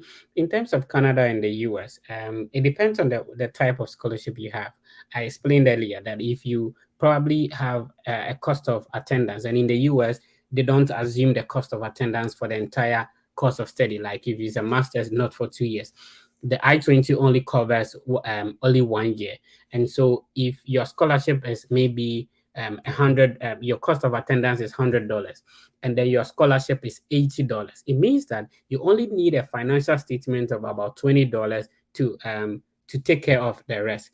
But if your scholarship covers everything, and that is the advice I give to a lot of people, that remember that the scholarship should be a priority, when you are applying. And so if you go about it properly, there is no need to worry about the financial statement in terms of studying in the US or Canada. So basically, that's it. Okay. So Fred, I'm sorry I'm putting you on the spot a lot because, but there are lots of questions for you for good reason. It seems like a lot of people want to travel to the US to study, so a lot of them are directed at you. So Chooks Henry, Chooks is asking, "Hello, Fred. Please kindly help with this question. So I graduated with a low 2.2. I do not want to do West because it is expensive. What state schools can I apply to for an increased chance of admission?" All right, Chooks, you wouldn't be the only person in this situation. I'm glad you brought this up. Here's the thing. In terms of WES evaluation, even though it has its own advantages, just like you said, the downside is expensive. Also, even with the WES evaluation, not every university requires you to go through the WES evaluation. So first of all, once you know it's expensive and you cannot afford it, no problem. Please only opt for universities and colleges that do not require the transcript evaluation. If you apply to a school that makes it, a strict requirement that we want the to get your transcript evaluated before we can admit you, then that's where you have to go that path. Now, a lot of universities, my first university, Ohio University, they allow you to simply upload a copy of your unofficial transcript. They will use it for admission purposes, and you're good to go. Now, remember that you don't have to sort of, push yourself out there with your low CGP. Here's the thing: there are a lot of documents, and my brother has mentioned some of the documents that you require to apply to a school. There are a lot of them. Three recommendation letters. You need your CV. You need your certificate. You also need an SOP. The transcript, and for that matter, the CGPA is only one component of the all the documents required. So if you're a human being and you have one finger cut off, it doesn't make you less of a human being. So please do not focus only on your transcript. That the other components of the application document you can focus on. Put a lot of time in writing a very good SOP.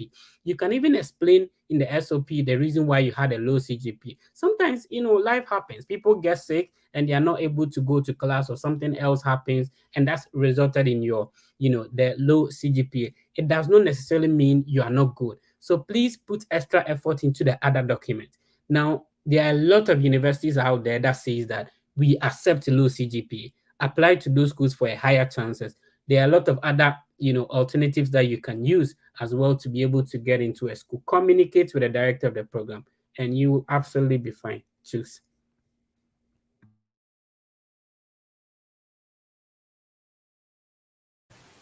Oh, Z, you have to unmute I yourself, was I think. muted. Apologies.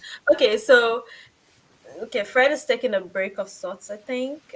So I'm gonna have to take, because there seems to be another. So Lino, darling, hi. Can you please compile the list of the links and share, and please tell us how you can get them, especially the one Eugene has mentioned. So Mm. yeah, Eugene, I don't know Yeah, if yeah. So I've mentioned a couple of links. They are going to be in this video. I think after the live session, it's going to be like a normal video on YouTube. So you can come down. I think Z is going to paste the link. She's going to pin the links on this video, on the description of this video. I think that's a good way. So you have to come back to the channel after this live session and make sure you have liked this video because if you don't like it, I think you will not see the link. So make sure to like the video and come back to the video after the live session have ended. All the links I have mentioned is going to be in the video description, pin, yeah. Or on the comment section, you can just pin it on the comment section also in the video. Right, Z? yes, absolutely. Yeah. So that that that Yeah. that should work. Yeah. Um, Adioye, Abiola, hi. I've tried many times applying to graduate programs across various universities in the USA with my low CGPA of 2.64, but to no avail. Can I get in touch with Fred for a paid service? Fred, do you have a paid service? Yeah, so it's unfortunate that it's good that you have tried working on something. It's absolutely fine, and sometimes, and that's the reason why some of us are here to be able to give you the guidelines. Unfortunately, at the moment, my team and I do not offer paid services. We Everything we do is absolutely for free. Now, maybe Eugene can talk about paid services, but in terms of your CGPA, I'm hoping it is over 4.0, 2.6. That is absolutely fine. So you don't have to worry at all. What you have to do is basically to decide whether you want to probably get an increased CGPA, which you have to opt for West. The second thing is that, are you willing to sit for GRE? If you're not willing to sit for that, then you should probably limit your expectations in terms of wanting a specific program. Sometimes it is easy, to get into a program probably that you may not be happy about, that will give you a better funding. Now, when you get into the system, you can switch. So I'm sorry, I do not offer paid services. I can absolutely do everything for free. If you link up, I'll be able to take you through the entire process. I am glad that you joining this live means that you've not lost hope and you still want to do something. I love that enthusiasm, and we are all willing to help. Abiola, make sure you subscribe to the channel. Please click on the like button now and link up at any point in time. I'll be happy to assist you. Yeah, Thank you. to add to what Fred has said, yeah, I think you have a good CGPA. You can work on other documents like your SOP and your reference letters, so that can also increase your chances. And yeah, if you also need help to review your letter of motivation, you can also reach me out on Twitter. I can help you review for free. Okay. So I'm gonna ask this question, and I know that prior to us starting, some people send questions, and we're just going to take a few of those questions as well, so it's not like they miss out, because on Instagram some people send questions. And also on that note, make sure you follow us on Instagram. It's Z Study Hub on Instagram. Fred is the Fred Effect on Instagram, if I'm not mistaken. Yes, and Eugene is Eugene Brown on Instagram. You're muted, Eugene. Yeah, Eugene underscore Brown, Eugene. Brown with a double N. Okay. All right. So make sure that you check us out on those platforms as well. So a few people send questions on Instagram, and as we just preparing to wrap up, I would have to take those questions as well. But we still will take. We may take a few more questions on YouTube. But then Samuel, our brother Samuel has a question that he wants. He wants. I think he wants to know what is the estimated amount of money for visa fees and flight tickets from Ghana to the US. All right. So I don't know if you want me to estimate in dollars or cities, but bro, here's the thing. I'm assuming that you probably have admission scholarship, you've gotten your visa, and that's why you're asking that question. If not, then I would advise you not to worry about that, simply because it's a step-by-step process. Think about gaining the admission. When you gain the admission, you get the scholarship. When you get a scholarship, you worry about visa interview first. Now, when you get your visa approved, getting a visa wouldn't be a problem. There are a lot of people who are willing to assist you. Normally, if you want to estimate and figure life out completely, somebody wants to know how much it will cost me for me to start the process until I'm in the US. You probably, if you hear the amount might be too expensive, you may not even bother to start. Now, let me tell you, I was in Boli Bamboy as a national service personnel. I'm assuming you're a Ghanaian, so you understand this perfectly. Now, when I was starting my application, there were a lot of schools that I couldn't apply to. I started application, couldn't submit because I did not have money for application fee. I was able to put, pay $55. Even with that, I didn't have a MasterCard or Visa card. Now, if I had thought about the plane ticket, I practically had to beg money for plane ticket before I left Ghana. Now, listen, if I had figured out that it's going to cost me this amount to pay for plane ticket, I wouldn't have started the process in the first place. So, somewhat, the time you might be ready, plane ticket, definitely it differs from when you want to buy it. It differs from the class you want to use. It differs from airline. It will be difficult for me to mention a specific amount. Now, in terms of the visa fee, the student visa is $160 as it stands now. So I don't know when you'll be applying. As at the time I was applying, it was 160, but it was 700 Ghana cedis by then. As I speak, it's the same 160, but it's 2,400. If you want to start the process, please go ahead and begin. Don't worry about certain things. It's one step at a time. The God who brought you up to this extent will definitely provide when the time get there. Yeah, that's true. I absolutely agree with Fred, and I think that sometimes when you're standing and you're looking at the road, it looks really, really long. But then the more you take steps, the more it becomes clearer. And it's even the same with the entire process. Even when I was also starting my study abroad journey, it just looked really cumbersome and looked like a lot of information.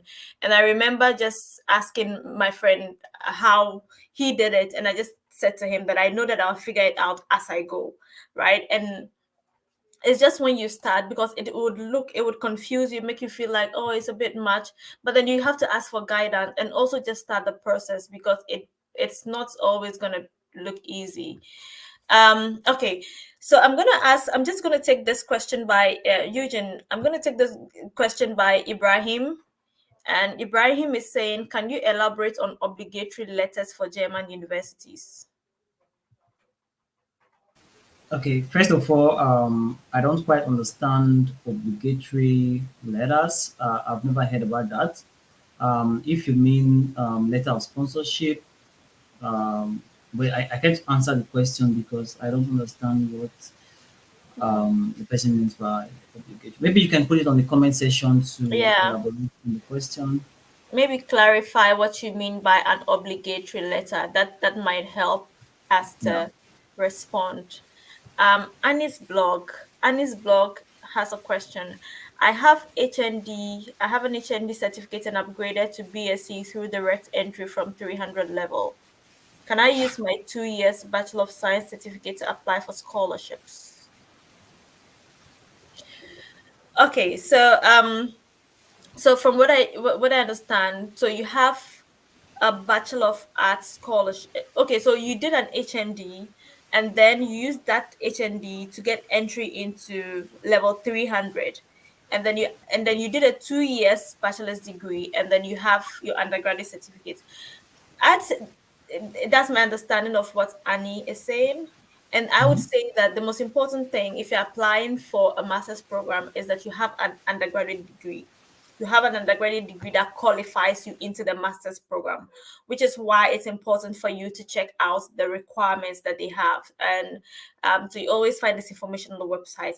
If you qualify for the master's program, then yes, you qualify for a scholarship, right? So it does not matter how you got that. I mean, and I'm saying it doesn't matter whether the road that you used to get an undergraduate degree, as long as you have it, and that's degree that you have qualifies you for a master's program, then yes, you can get a scholarship.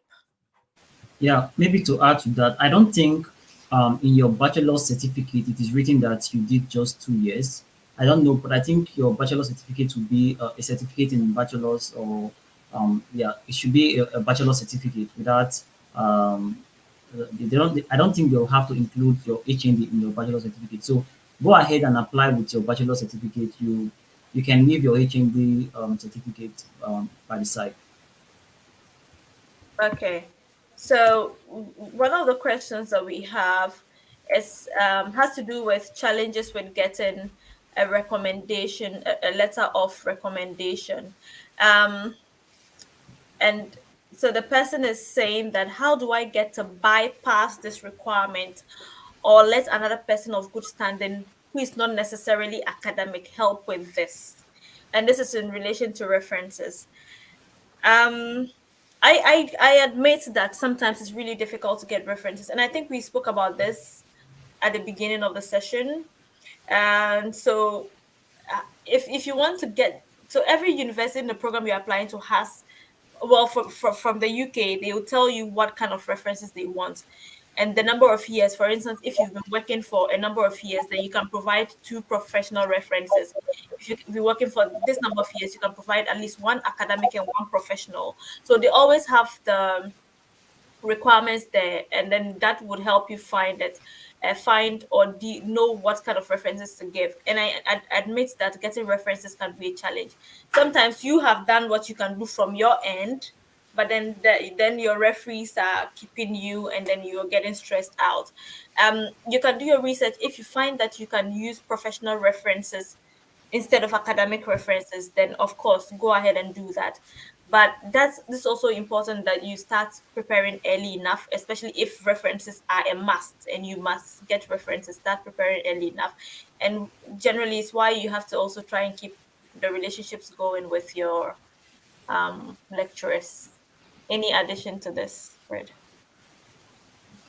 Oh yeah, I think you said everything. Yeah. Okay, great. um I think we're gonna. So I'm gonna have to take another question from our Instagram. We'll be wrapping up soon, guys. Thank you so much. Make sure you still go ahead and subscribe to the various channels for all of this useful information. So this question says, I have a bachelor's degree in social sciences, but I want to make a transition to the tech world. How do I go about this, given that the tech background requirements of many universities? Okay, I think I can come into this. I think basically what you should be doing now is learning the skill that you want to transit into in tech. For example, if you want to go into data science, you should start learning data science from maybe Udemy, Coursera, or from any other online platform that you can learn. So start learning and gain these skills, and probably, and if possible, get the certification from these platforms, so that when you are applying to any university that you want to switch into tech, you have a very solid backup. You say, okay, I have gone through this program. I know how to use Python for data science. I know how to use Tableau. I know how to use SAP Analytics Cloud. So when you are able to communicate in your letter of motivation very confidently about what you can do. And if possible, you have a link to your GitHub or your own personal website to show the projects that you have done personally. So I don't think if you have all this, there's no reviewer that is going to stop you from going into tech. Okay. Um, all right, guys. We will be ending pretty shortly, so make sure that you check out the various platforms to subscribe so you don't miss out on all of the subsequent information that we would be sharing. Lately, Fred, this is for you. Fred, I'm late and in a hurry to be enrolled in the coming spring semester. Most colleges close applications for spring, but in case you know any colleges other than rolling admissions. Yeah, certainly. Leila, I have to mention your name three times, right? Lily. All right. So, if you had told me like which specific, program you are applying into, I could have mentioned some universities and colleges for you. Are you aiming at undergrad? Are you aiming at graduate? But definitely, just like you said, there are a lot of programs that have rolling admission. Now, listen, communication is key. The program might have closed admissions. If you email the director, they might still ask you to go ahead and submit your application. So Leila, if you had given me lately, if you had given me like more information, I would have given you a couple of schools. So we can move on, Z. Okay, thank you. Let's take this. Okay, we are taking three more questions, and then we would, because there are lots we have to end shortly. So I'm taking this one from Annalie, and her question is: when applying for the scholarship or studying abroad, do we apply directly to the university, or is it a must for your country's embassy to know? And also, do you guys help with the Fulbright scholarship?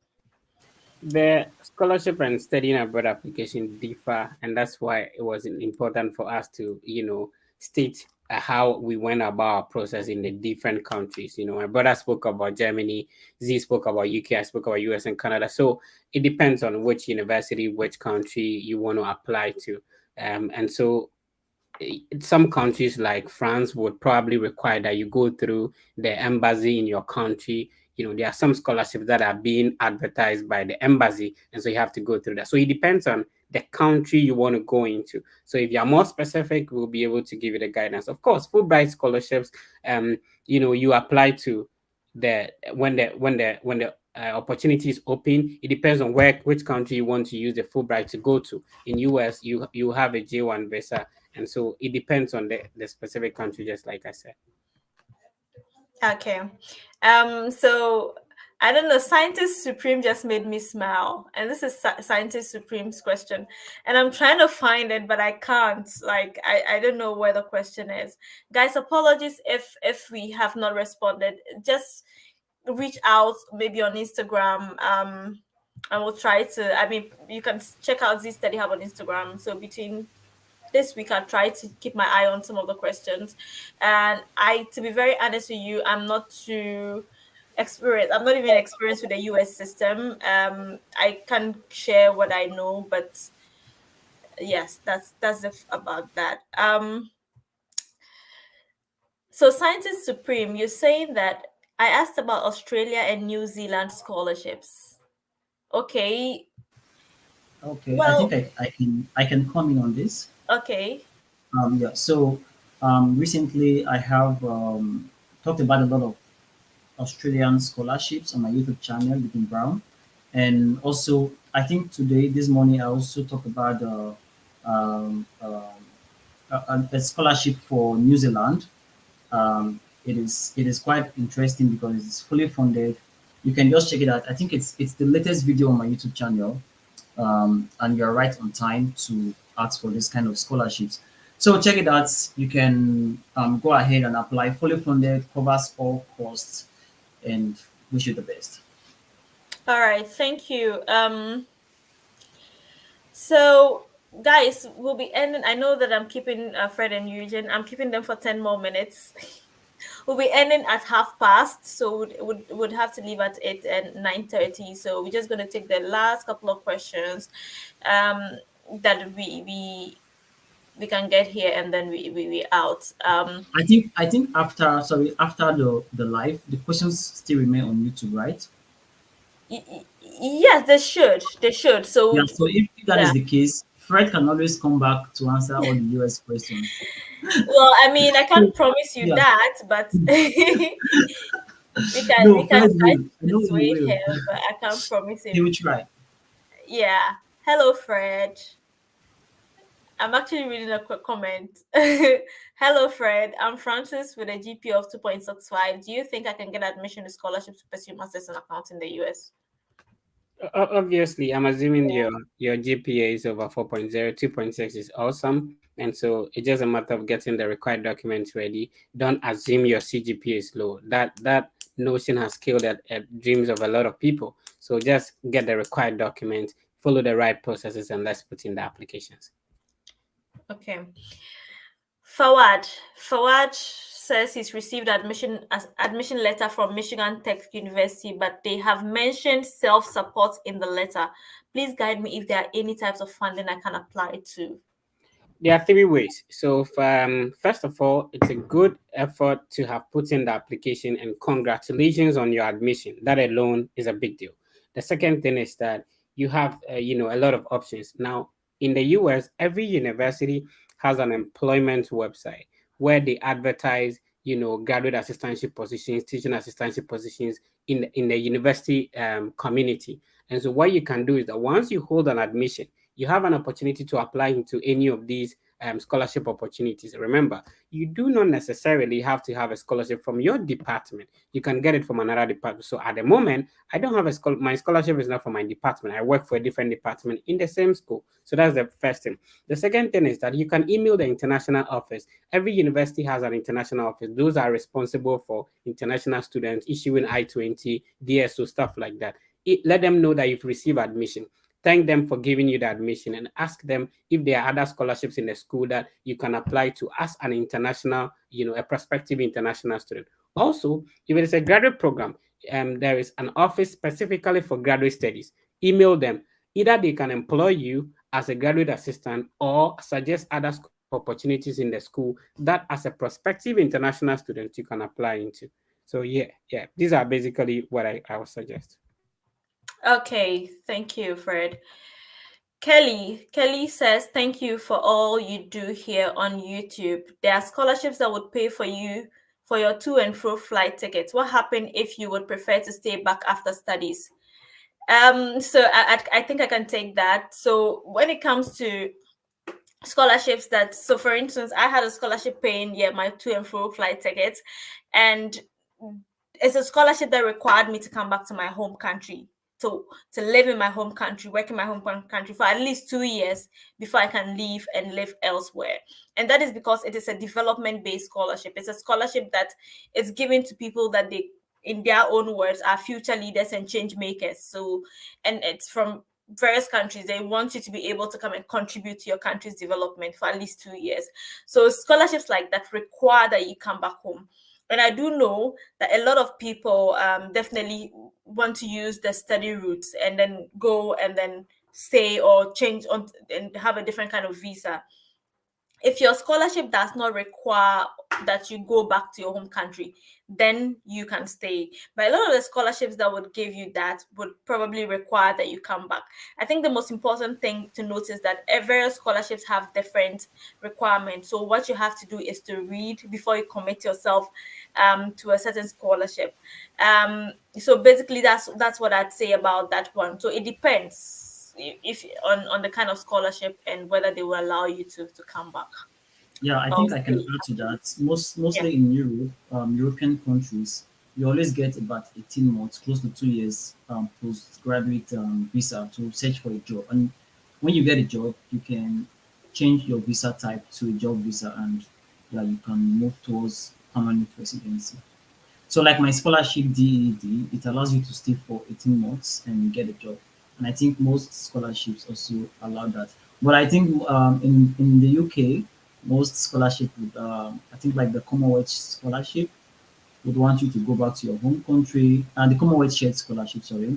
But if you can get a PhD after your studies, even with the Commonwealth shared scholarship, you can also stay back in the UK. Okay.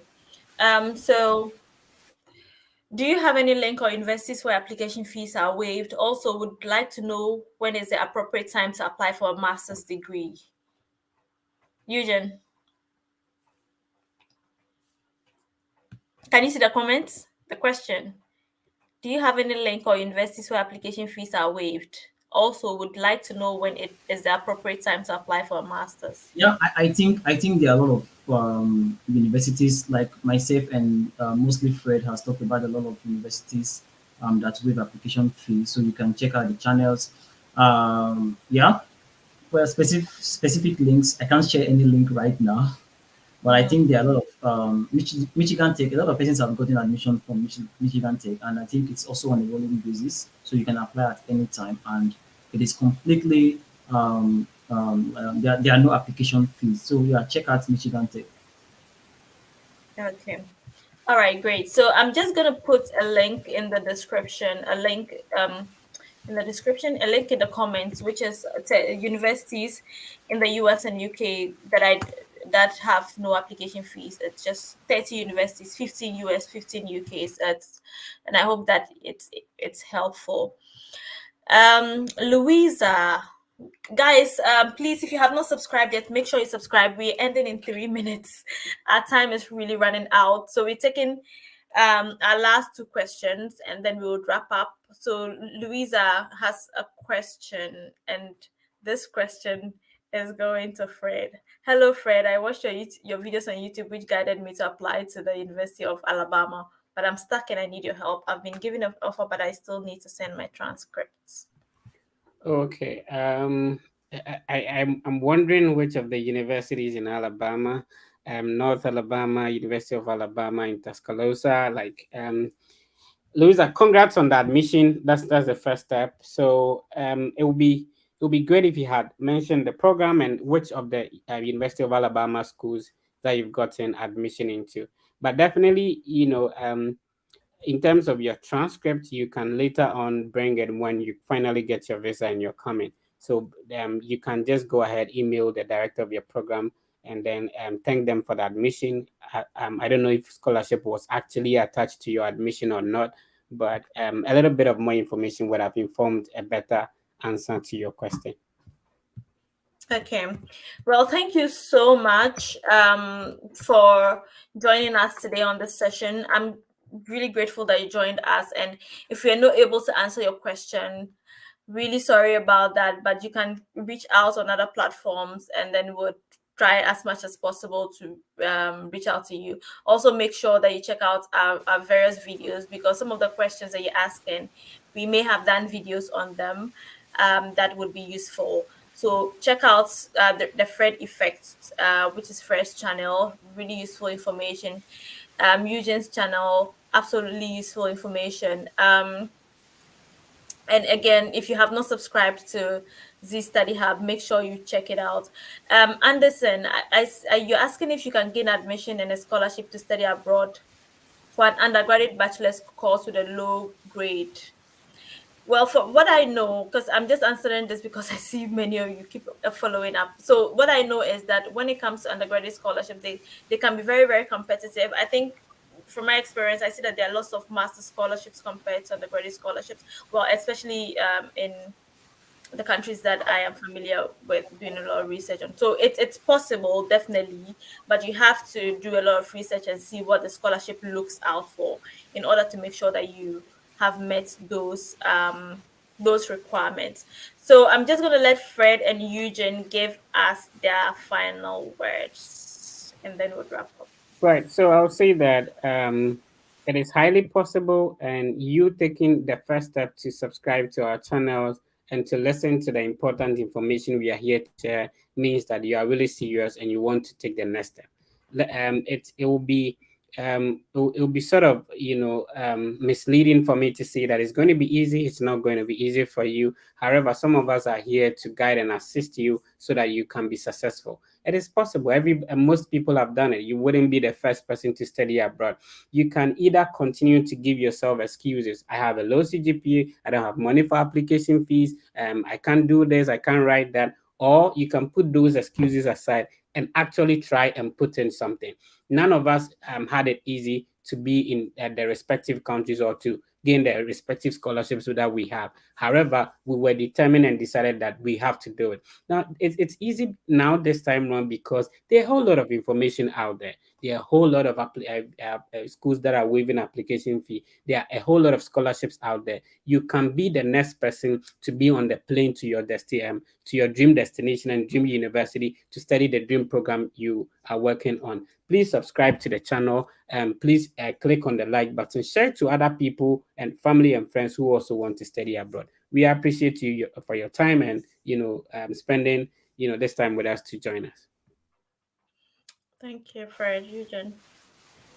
Okay, yeah, before I give my final statements, I want to say thank you for taking our time to join us today. And for those whose questions have been answered, I hope you are happy about it. And for those whose questions have not been answered, don't feel bad about it. Definitely, we can take all the questions. But after this session, I will also come back to this very post, to this very video to answer other questions that are there. Yeah, I think that would be really helpful. And just to motivate you, just have a positive mentality about your dreams and about your ambitions to study abroad. It is not easy, like Fred has said, but it is definitely possible, even with a low CGPA or you have HND. There are different ways you can use to improve your grade. It's not entirely based on your results. So you can focus on letter of motivation. You can focus on acquiring a skill, taking a course, doing a different program, so that you can and most especially doing some voluntary activities. It can be on climate change. So depending on what you're applying to, carry out a course, a personal course, a voluntary course, a non-paid course on that particular aspect, so that you have something to genuinely add to your letter of motivation to say, okay, based on my interest on this particular field on climate change, I organized a climate change campaign from January to February, from January to December, and these are the activities we did. I enlightened the local people on climate change. I made some posters. I did this, I did that. So those kind of information on your letter of motivation, trust me, they are definitely going to help you, because the reviewer is not going to look at your grade, because these days nobody looks at your grade. They want to look at what you can do and what you have done. So focus on what you can do and do those things that can help you. Carry out activities that you are going to include. Don't just lie on your letter of motivation. Put Carry out these activities, these voluntary activities, and include them on your letter of motivation. Focus also on your reference letter. Make sure whatever is written there is very good and it showcases your skill. Make sure what your referee is writing on your letter of motivation is not generic. That is just saying, I know this person, he's good, he's kind, he's that, he's that. But make sure they are able to explain what you have done. For example, they are also able to explain, Mr. James was able to carry out a campaign on climate change. He did this during his during his bachelor study. He was able to organize his students to participate in a particular event or something like that. So those kind of information from your from your supervisor or your referee, and also coming from yourself through your letter of motivation, trust me, will definitely help you get into any program and gain any scholarship. So stay motivated, do not give up, and we will all win. Yeah, definitely. Thank you so much, Eugene. And that is just basically what wraps it up. I think that it can be a bit overwhelming, but if I have managed to get the scholarship to study abroad, if Eugene has done it, if Fred has done it, it means that you can do it as well. It's basically just putting your mind to it and being willing to do the work. I always say it's a willingness to do the work, it's a willingness to do the research. There are certain things that you don't even need anyone else to tell you. It's just a simple Google search and you'd find the response. So it's just the willingness to do the work. Thank you so much for joining us today. Thank you so much, Eugene. Thank you so much, Fred. You have made this a very insightful session, and I really appreciate you. For anyone who hasn't subscribed to any of our channels, make sure you check out the Fred Effect on YouTube and on Instagram and on TikTok and on Twitter. And check out Eugene Brown on YouTube, Eugene_Brown with a double N on Instagram, and the same on Twitter. You can also check me out, Z Study Hub on Instagram, Z Study Hub on TikTok, Z Study Hub on Instagram, and Miss Amandi on Twitter. So thank you so much for joining us. If I'm really sorry if your question has not been answered, just reach out. You can send me a message on Instagram and I'll respond. Thank you, lots of love. I wish you all the best in your application. Till we meet again in our next live session. Bye bye.